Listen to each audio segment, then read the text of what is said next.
Hello बच्चों, welcome back to my YouTube channel Manikant math वाला में आप सभी का फिर से स्वागत है।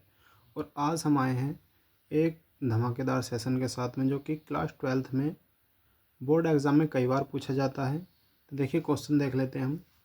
श्रेणी क्रम में जुड़े प्रतिरोधों का तुल्य प्रतिरोध ज्ञात करना है। ये क्वेश्चन बोर्ड एग्ज़ाम में कई बार पूछा गया है।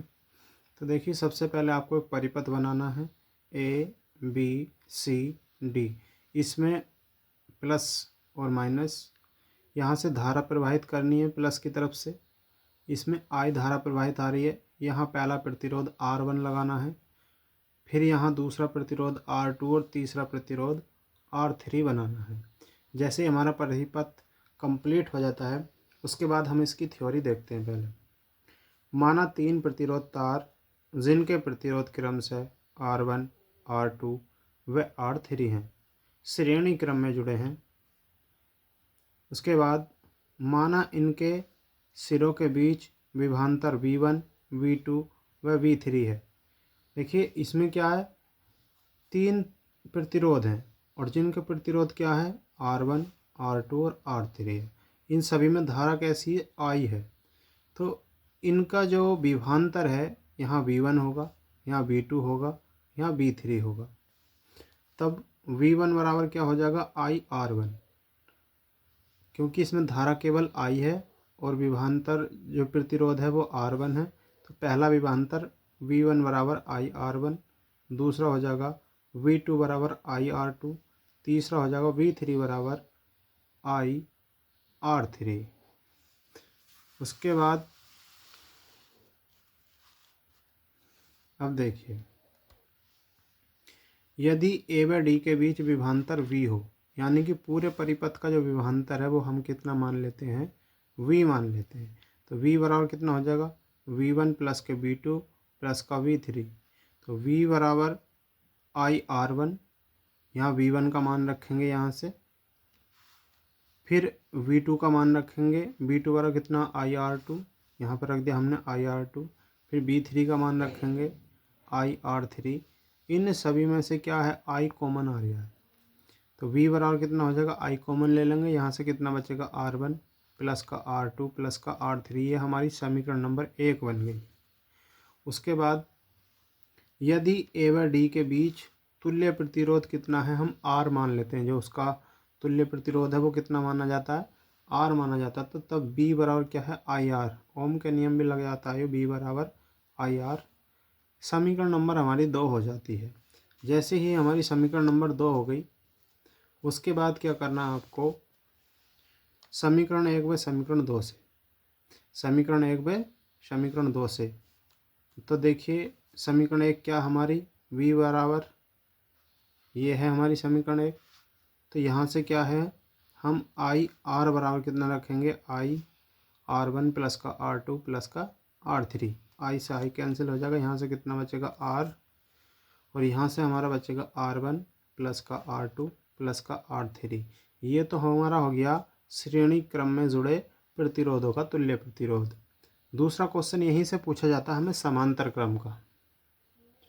यहीं से हमसे दूसरा क्वेश्चन पूछा जाता है, इसमें समांतर क्रम में जुड़े प्रतिरोधों का तुल्य प्रतिरोध ज्ञात कीजिए। तो एक परिपथ बनाना आपको इस तरीके से, इसमें धारा आई आ रही है। इसमें 3 परिपथ आपको समांतर क्रम में दिखाने। पहले श्रेणी क्रम में थे, अब की बार समांतर क्रम में ये 3 परिपथ दिखाने। इन तीनों में जो ये धारा आई आ रही है, यहाँ पर आकर विभाजित हो जाएगी तीनों में, I1, I2, I3 के रूप में। यहाँ पहला प्रतिरोध R1, दूसरा प्रतिरोध R2, तीसरा प्रतिरोध R3। फिर ये धारा क्या है, यहाँ से वापस आएगी और I के रूप में यहाँ पहुँच जाएगी। तो देखिए थ्योरी लिखेंगे इसकी। माना 3 प्रतिरोध तार जिनके प्रतिरोध R1, R2 व R3 हैं, समांतर क्रम में जुड़े हैं। माना बिंदु A व B, कौन सा बिंदु A व B के बीच विभवांतर कितना है, V है। यदि हम इसके बीच विभवांतर कितना मान लेते हैं, V, अतः प्रत्येक प्रतिरोध के सिरों के बीच विभवांतर कितना होगा, B ही होगा। तब I1 बराबर V अपॉन R1, इसमें विभवांतर कितना, V, तो कितना हो जाएगा I बराबर V अपॉन R1। और I2 बराबर कितना हो जाएगा, V अपॉन R2। I3 बराबर कितना हो जाएगा, देखिए यहाँ से हो जाएगा I3 बराबर V/R3। अब देखिए आप पूरे परिपथ में धारा कितनी है, I है। जो I धारा कहाँ हो गई, वो 3 भागों में विभाजित हो गई, I1 + I2 + I3 के रूप में। तो यहाँ से I बराबर कितना हो जाएगा, I1 + का I2 + का I3। यहाँ से I का मान रखेंगे अभी ऊपर से, तो I बराबर कितना, I1 का मान रखेंगे V/R1 प्लस का I2 का मान रखेंगे तो V/R2 प्लस का I3 का मान रखेंगे तो V/R3। I बराबर यहाँ से सभी में से क्या B कॉमन आ रहा, तो हमने ये B कॉमन ले लिया, तो कितना बचेगा यहाँ से 1/R1 प्लस का 1/R2 प्लस का 1/R3। समीकरण नंबर 1 हो गई हमारी ये।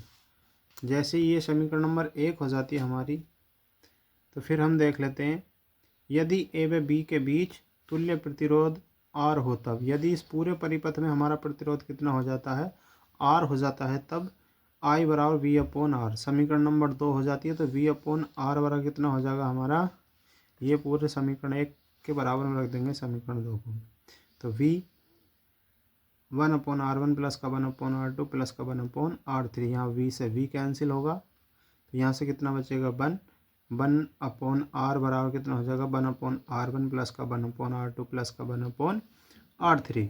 वीडियो पसंद आई हो तो वीडियो को लाइक करें, हमारे चैनल को सब्सक्राइब करें और वीडियो को अधिक से अधिक शेयर करें, ताकि हम आपके लिए अच्छी से अच्छी वीडियो लाते रहें। मिलते हैं नेक्स्ट वीडियो में, जब तक के लिए धन्यवाद।